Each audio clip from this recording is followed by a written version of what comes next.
SSC GD 2025 के math के question solve करते हैं। यह मॉक टेस्ट 1। Question number 1। एक व्यक्ति 9 किलोमीटर प्रति घंटा की चाल से कोलकाता से अहमदाबाद जाता है तथा उसी मार्ग से 18 किलोमीटर प्रति घंटे की चाल से कोलकाता वापस आता है। पूरी यात्रा के दौरान उसकी औसत चाल ज्ञात कीजिए। जब हमारी डिस्टेंस सेम होती है, अर्थात कोलकाता से अहमदाबाद जाता है फिर अहमदाबाद से कोलकाता आता है, डिस्टेंस सेम है, तब एवरेज अर्थात औसत चाल ज्ञात करने का जो फार्मूला होता है वो होता है 2xy x + y। अब x और y क्या होता है? एक बार जब चाल जाता है दोबारा फिर वापस आता है उसे y बोलते हैं। जब जाता है तो x बोलते हैं, जब वापसी आता है तब y बोलते हैं। तो मान रख देते हैं 2 गुणा x का मान 9, y का मान 18 और x + y 18 और 9 27।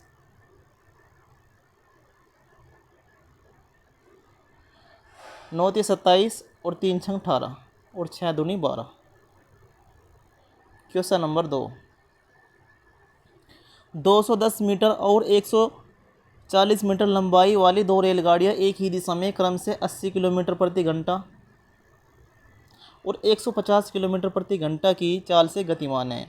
पीछे से आ रही तेज चाल वाली रेलगाड़ी दूसरी रेलगाड़ी को पूरी तरह से पार करने में कितना समय लगेगा? देखो समय निकालना समय अर्थात टाइम निकालना है। तो समय बराबर होगा दूरी बटा चाल। तो दूरी क्या है? देखो 210 मीटर और 140 मीटर। जब भी रेलगाड़ी एक ही दिशा में या विपरीत दिशा में चलेगी तो उसकी जो डिस्टेंस होती है वो आपस में ऐड हो जाती है। और जो चाल होती है, अगर एक ही दिशा में जा रही तो चाल डिफरेंस हो जाएगी, क्योंकि अगर समांतर दिशा में चल रही तो चाल डिफरेंस हो जाएगी अर्थात घट जाएगी। अगर विपरीत दिशा में चल रही तो चाल को हम जोड़ देते हैं। हमें निकालना समय बराबर होता है दूरी बटा चाल। तो 210 + 140 ये होगा 350। दूरी कितनी है? 350। और चाल कितनी है? एक ही दिशा में चल रही तो चाल क्या हो जाएगा? आपस में घट जाएगी। तो 15 मत है, 80 गए, कितने बच गए? 70। ये है हमारा मीटर में, ये है हमारा किलोमीटर प्रति घंटा में। इसे हम मीटर प्रति सेकंड में चेंज कर लेंगे। किससे मल्टीप्लाई करके? 5/18 से। बटे 18 करो, 18 ऊपर चल जाएगा। 70 से इसे कट्टा कितनी बार कटेगा? 5 बार। और 5 से 5 कटेगा, कितना आएगा? 18 सेकंड। जब मैं 18 सेकंड को 60 से डिवाइड करूँगा मिनट में कन्वर्ट करने के लिए, तो 36 18 0.3 कितना आ जाएगा? 0.3 मिनट। Question number 3। वार्षिक साधारण ब्याज की समान दर पर विपुल 5400 की राशि का निवेश करता है और विजय 9400 की राशि का निवेश करता है। यदि 5 वर्ष के अंत में विजय को विपुल से 840 अधिक ब्याज प्राप्त होता है तो वार्षिक ब्याज की दर ज्ञात कीजिए। विपुल को 5400 रुपये मिले और विजय को 9400 रुपये मिले। जो विपुल है वो 840 रुपये अधिक ब्याज प्राप्त कर रहा, तो प्रिंसिपल कितना देगा उससे?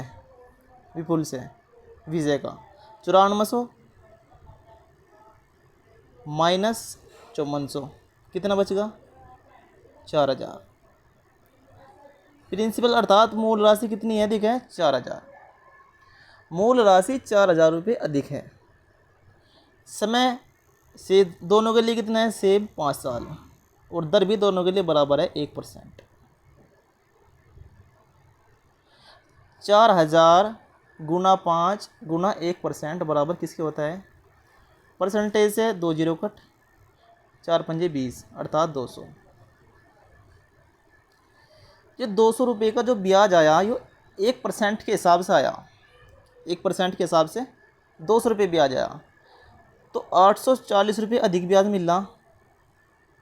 200 पे, तो कितने परसेंट के हिसाब से आएगा?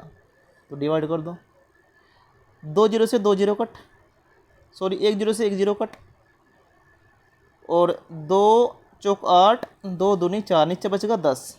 और जब हम 42 को 10 से डिवाइड करेंगे तो 4.2 इसका आंसर आ जाएगा, 4.2। Question number 4। सबसे पहले हम क्या करेंगे, छोटा ब्रैकेट हल करते हैं। 48 को 8 से डिवाइड करो, कितना आएगा?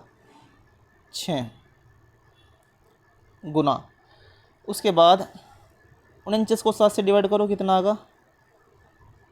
7, और 40 को 4 से डिवाइड करो, कितना आएगा? 10 गुना, और 7 माइनस 4 कितना आएगा? 7 माइनस 3 कितना आएगा? 4, ये आएगा 4। 10 चौक 40, 40 और 7 47 मल्टीप्लाई 6, 47 मल्टीप्लाई 6,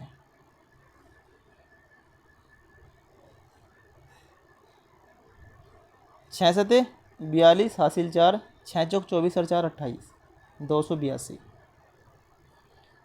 क्वेश्चन नंबर 5। दो संख्याएं 4:9 के अनुपात में हैं।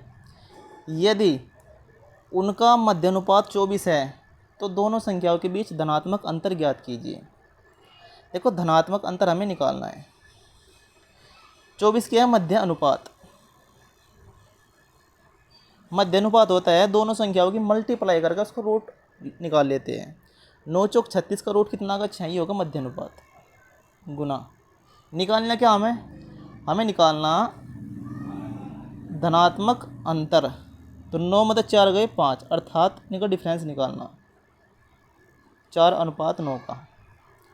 अब 5 की वैल्यू निकालनी, तो 6 चौक 24 और 4 पंजे 20। Question number 6। मंदार के 2 पोते केतन और तुषार हैं।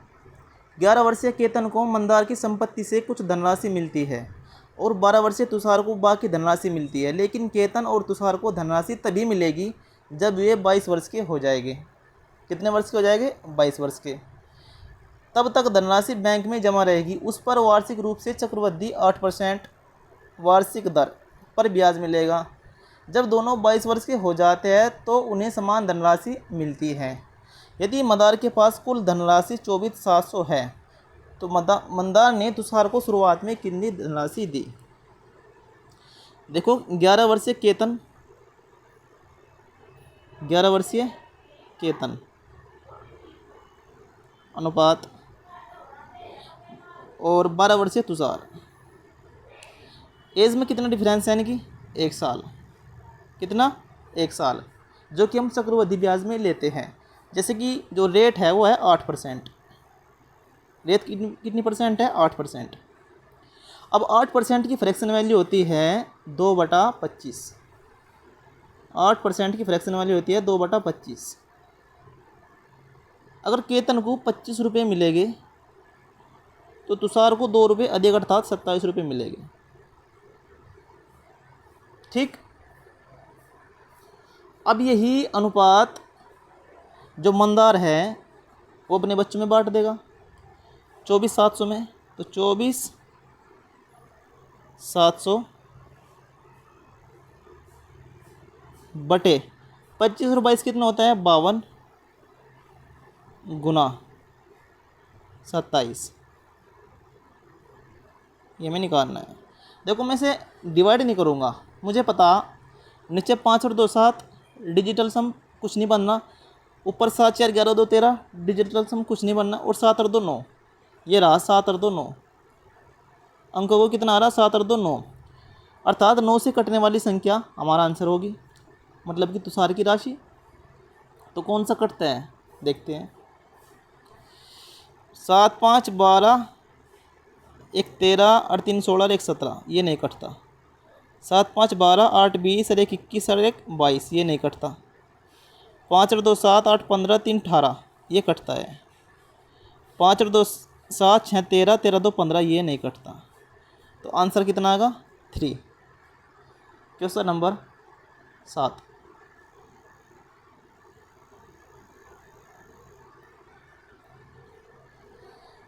28, 60, 120 और 135 का एलसीएम ज्ञात कीजिए। एलसीएम, एलसीएम का मतलब होता है list common multiple. List common multiple अर्थात कम से कम कोई ऐसी संख्या जो कम से कम हो और कॉमन हो और इन सब का मल्टीपल हो, इन सब का मल्टीपल हो। अर्थात 28 से भी कटे, 28 से भी कटे, 60 से भी कटे, 120 से भी कटे और 135 से भी कटे। तो ऐसी संख्या देखनी है हमें। तो ऐसी संख्या कौन सी होगी जो 28 से कटे, 60 से कटे, 120 से कटे, 135 से कटे? जाहिर सी बात है उसके बाद में ज़ीरो होना ज़रूरी है। क्यों? क्योंकि अगर हमें 60 से काटनी तो संख्या के बाद में ज़ीरो होना ज़रूरी है। तो किस संख्या के बाद में ज़ीरो है? इस संख्या के बाद में ज़ीरो है, इसके बाद में ज़ीरो नहीं, इसके बाद में ज़ीरो नहीं, इसके बाद में ज़ीरो नहीं। तो सबसे आसान सवाल यही था इस प्रैक्टिस सेट का। Question number 8। एक परीक्षा में गणित के 3 पेपर, अंग्रेजी के 2 पेपर, विज्ञान का एक पेपर था। सभी पेपर 100 अंकों के थे। एस को गणित में 60%, अंग्रेजी में 70%, गणित में 60%, एस को अंग्रेजी में 70% और विज्ञान में 50% अंक मिले। सभी पेपर में उसके अंकों का प्रतिशत कितना था? देखो अंकों का प्रतिशत हमें निकालना।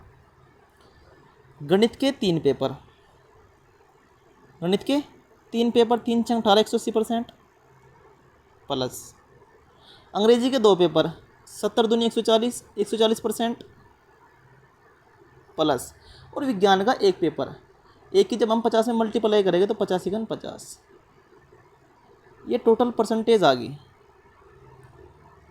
और सब्जेक्ट कितने हैं?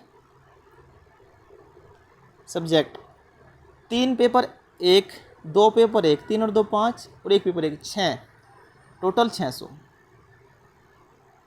गुना 100%। ये हमें हल करना है। जाहिर सी बात है 6 से डिवाइड कर दो, 0 से 0 काट दो, और जब हम 6 से डिवाइड करेंगे ऐसे तब कितना आ जाएगा? 180 और 190, 180 और 190 कितना होता है? 0 8 9 17 का 7 का हासिल 1 होगा 370। जब मैं 370 को 6 से डिवाइड करूँगा तब कितना होगा? 370 को 6 से डिवाइड, 6 × 36 हासिल 1, 6 × 6 और 6 × 36, यह आ जाएगा हमारा 61.67%। Question number 9।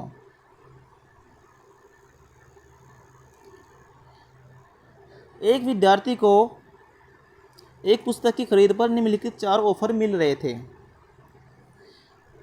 नंबर 1 20% और 20% की 2 क्रमिक छूट विद्यार्थियों को मिल रही थी कि 20% प्लस 20% का सक्सेसिव छूट। दूसरी छूट थी 25% और 15% की 2 क्रमिक छूट।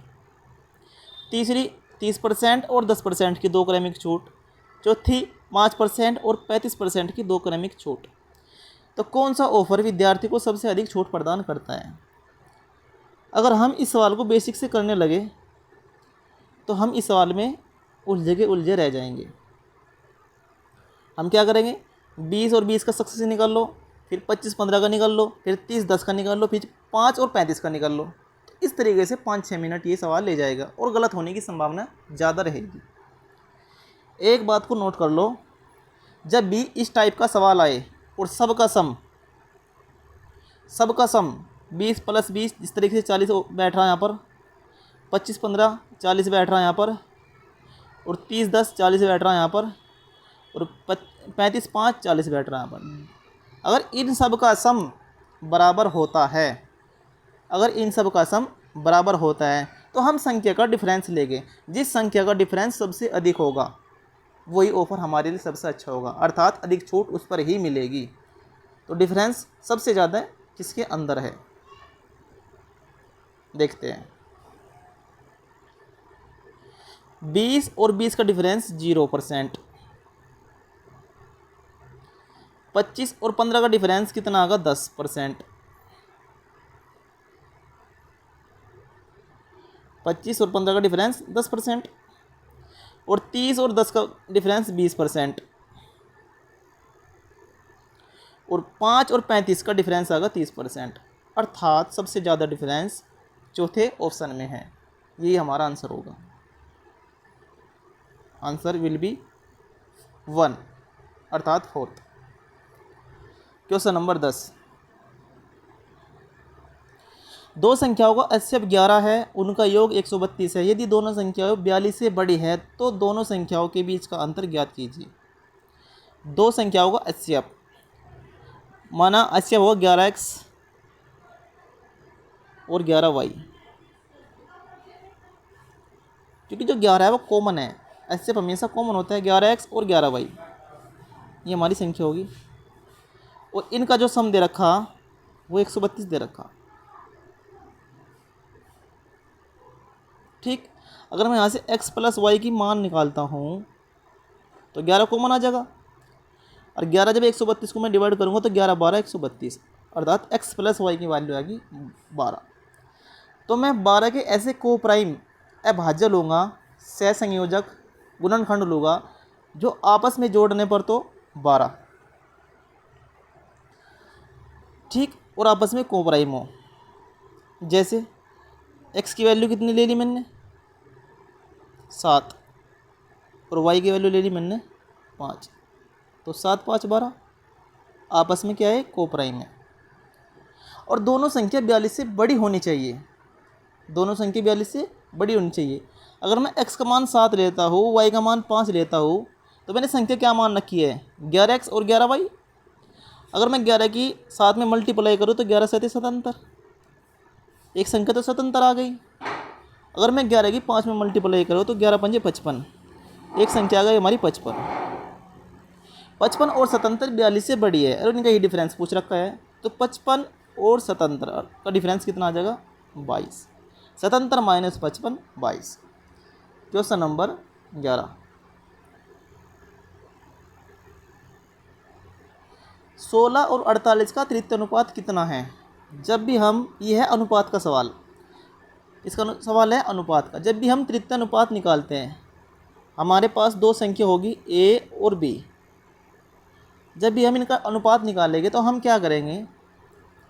जो लास्ट वाली संख्या होती है अर्थात सेकंड नंबर की संख्या होती है, इसको 2 बार हम गुना करते हैं और फर्स्ट वाली संख्या अर्थात a से उसे डिवाइड कर देते हैं।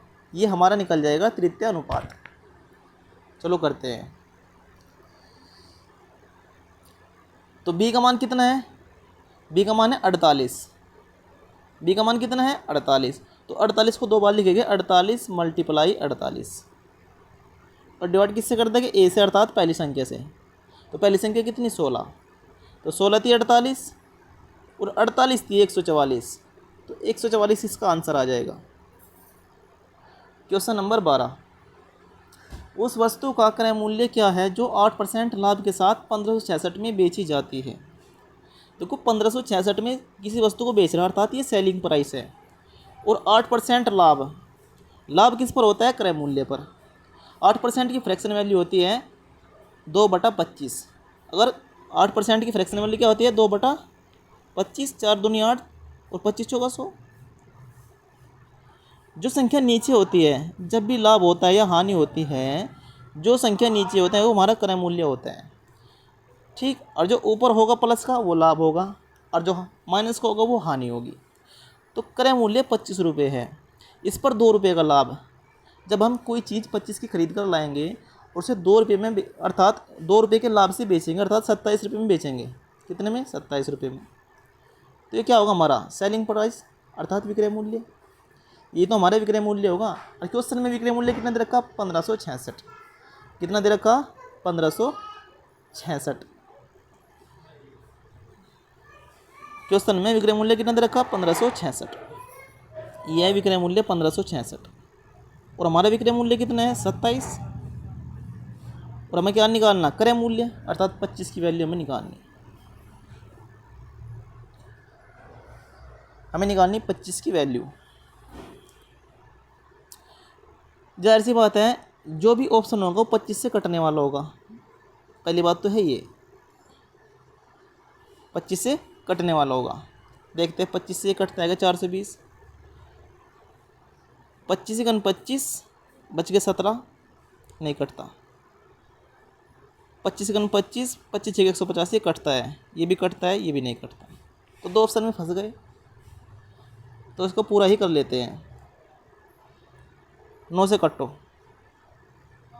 9 से कटो से, 9 3 27, 9 1 9 बच गए 6, 9 7 63,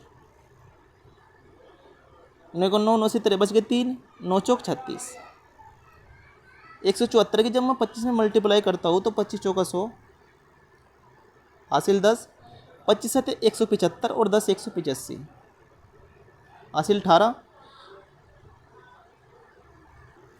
हासिल 18, 25 25 और 18 कितना होता है 43 बटे 3। जब मैं 4350 को 3 से डिवाइड करूँगा तो आ जाएगा 1450। 3 × 3, 3 चौक 12 और 3 पंजे 15। Question number 13।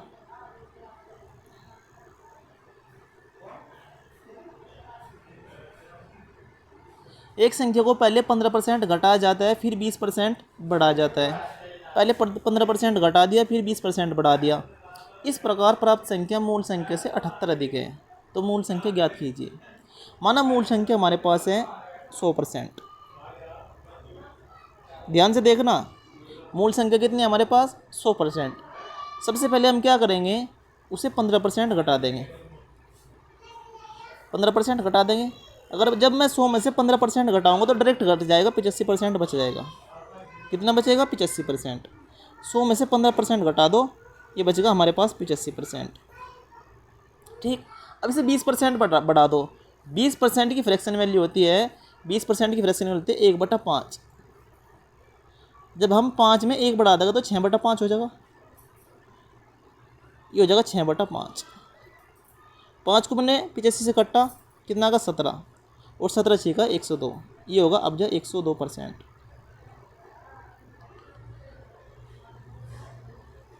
कोई संख्या हमारे पास 100 थी, अब 102% होगी तो कितने परसेंट बढ़ी 2%, ये बढ़ी 2%। और क्वेश्चन में कितनी बढ़ रही 78। तो 2% की वैल्यू 78 है, तो 100% की वैल्यू कितनी आ जाएगी 50 से मल्टीप्लाई कर दो। 50 दूनी 100, इधर भी 50 से मल्टीप्लाई कर दो। जब हम 50 से मल्टीप्लाई करेंगे तो 0 5 8 40, हासिल 4, 5 7 35, 4 39, तो 39 इसका आंसर आ जाएगा। Question number 14।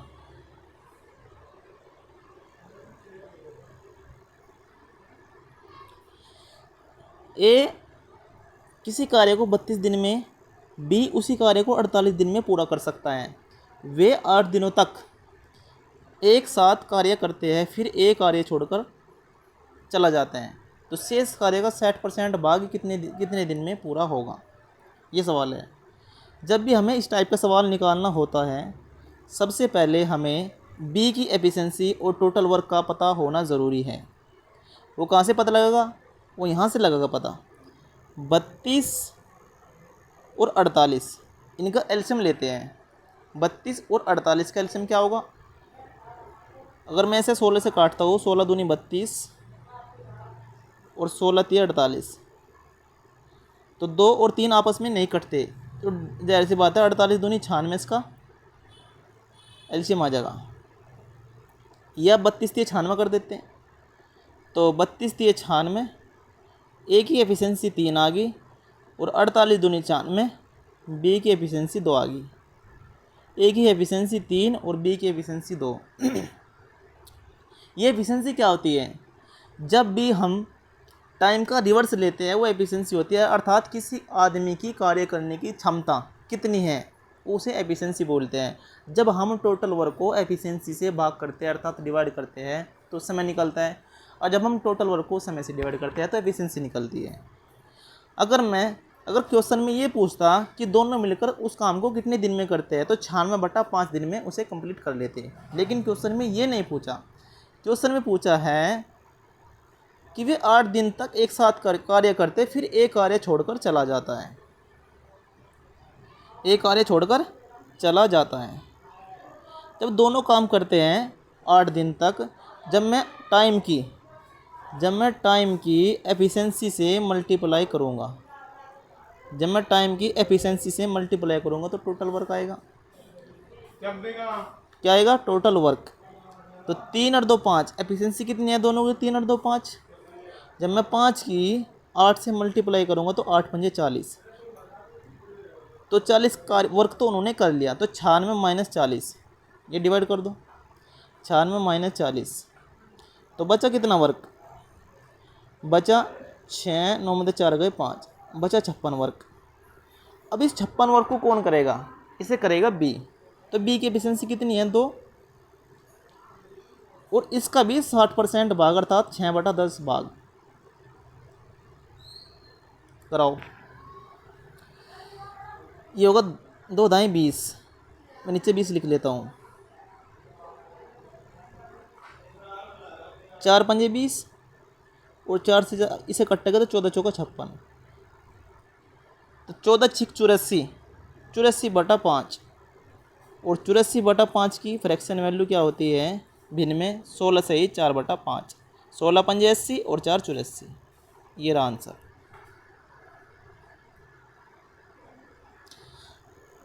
Question number 15। दो संख्याओं की ऊंचाई का अनुपात, अर्थात उनकी जो हाइट है 4:3 है, तथा उनके आधार की त्रिज्या अर्थात r की वैल्यू है 1:2। उनके आयतन का अनुपात ज्ञात कीजिए। अगर हम इस सवाल को बेसिक से बनाएं तो बेसिक से कैसे बनेगा? ये बनेगा जैसे कि शंकु का आयतन होता है 1/3 पाई r² h, और दूसरा शंकु है 1/3 पाई r² h। ठीक, अब देखते हैं 1/3 से 1/3 कट, पाई से पाई कट। इधर जो r है, r दे रखा है 1:2, तो r² अर्थात 1 की जब हम स्क्वायर लेंगे तो 1 का स्क्वायर आ जाएगा 1, और h की वैल्यू कितनी दे रखी? 3, h की वैल्यू दे रखी 4 पहले वाले की। उसके बाद r², 2 वर्ग 4, और इसकी वैल्यू कितनी दे रखी? 3, और जब 4 से 4 कटेगा तो कितना बच जाएगा? 1:3। यह आयतनों का अनुपात आ जाएगा। Question number 16। पेट्रोल के मूल्य में प्रति लीटर 85% की वृद्धि होती है, इसकी खपत में कितने प्रतिशत की कमी कर दी जाए कि इस पर होने वाला व्यय केवल 48% की वृद्धि हो? केवल 48% की वृद्धि हो।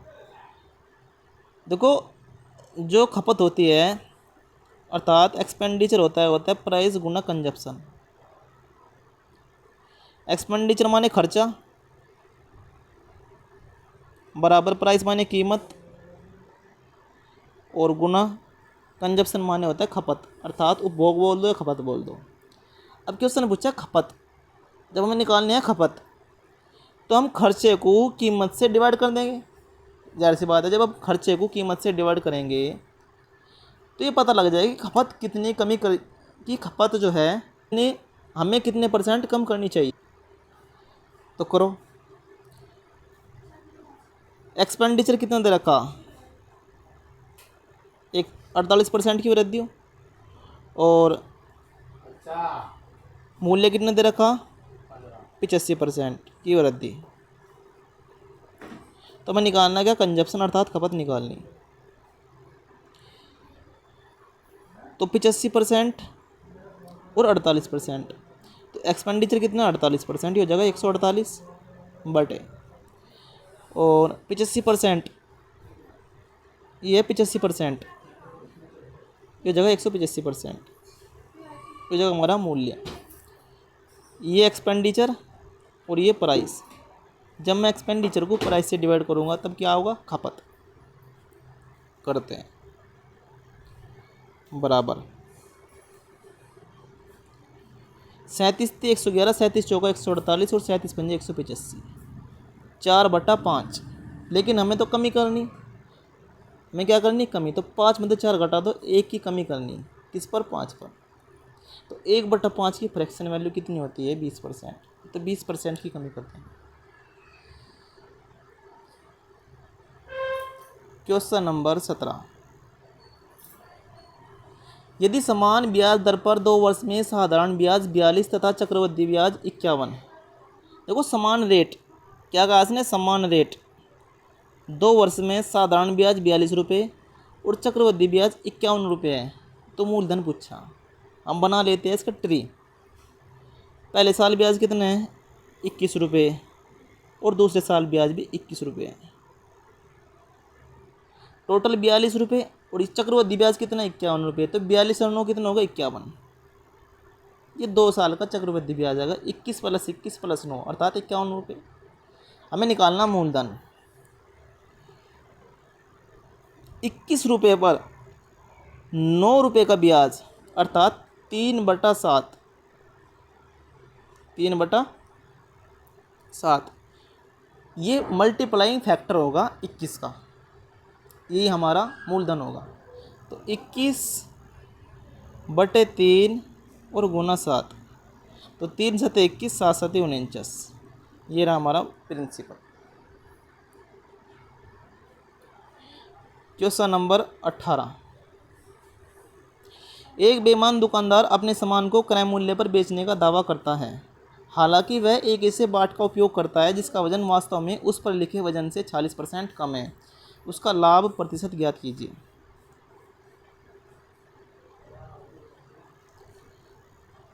देखो सीपी और एसपी, जब हम कोई चीज़ खरीद कर लाते हैं और एसपी अर्थात उसे बेचते हैं, तब हमें लाभ प्राप्त होता है। तो सीपी अर्थात हमने कितने में ख़रीदा, 40% कम में हमने उसे ख़रीदा, कितने में, 54 रुपये में, और बेच रहे हैं हम इसे 100 में। तो 54 की चीज़ 100 में बेच रहे, तो लाभ कितने होगा, रेशियो ले लो, 27/50।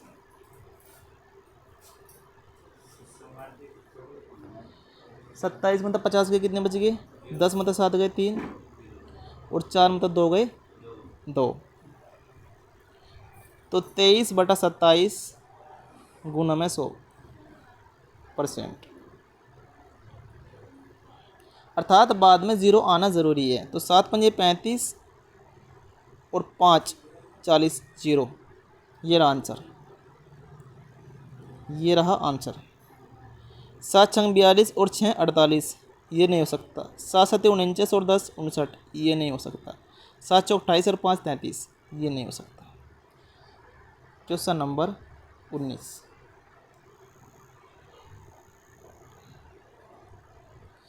गोपाल, अक्षय और अतुल का औसत भार 46 kg है। 3 बंदे हैं, गोपाल, अक्षय और अतुल।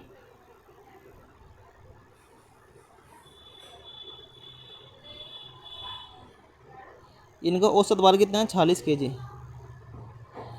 गोपाल एक्सा, गोपाल प्लस अक्षय, इसका औसत भार है 40 kg, और Akshay plus Atul,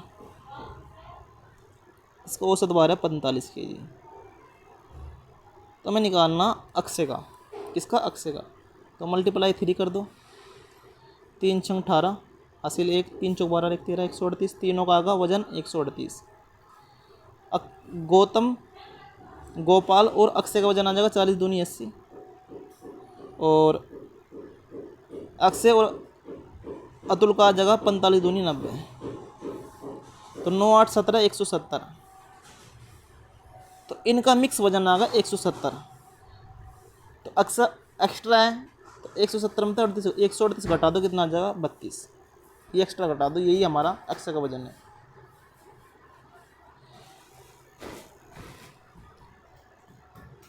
question number 20, 4 अंकों की सबसे बड़ी संख्या ज्ञात कीजिए जो 15, 25, 40 और 75 से पूर्णतः विभाजित हो जाए। जो भी संख्या होगी वो 0 से कटेगी, क्योंकि 40 के अंदर 0 छुपा हुआ है। ये नहीं कटता 0 से, ये नहीं कटता 0 से, ये भी कटता है, ये भी कटता है। दो ऑप्शन में फंस गए। ठीक, और वो जो संख्या है वो 7 5 12 अर्थात 3 से भी कटनी चाहिए। 9 6 15 3 से कटते हैं, बिल्कुल सही। 9 9 18 18 6 24 3 से कटते हैं, बिल्कुल सही। और तीसरा तरीका ढूंढो। 75 के अंदर 25 छिपा हुआ है। ये देखो 25 से कौन सी संख्या कटती है? ये संख्या कटती है 25 से, बिल्कुल कटती है। और ये संख्या 25 से नहीं कटती। 960 को 25 से काट कर देखो, नहीं कटेगा। Thank you.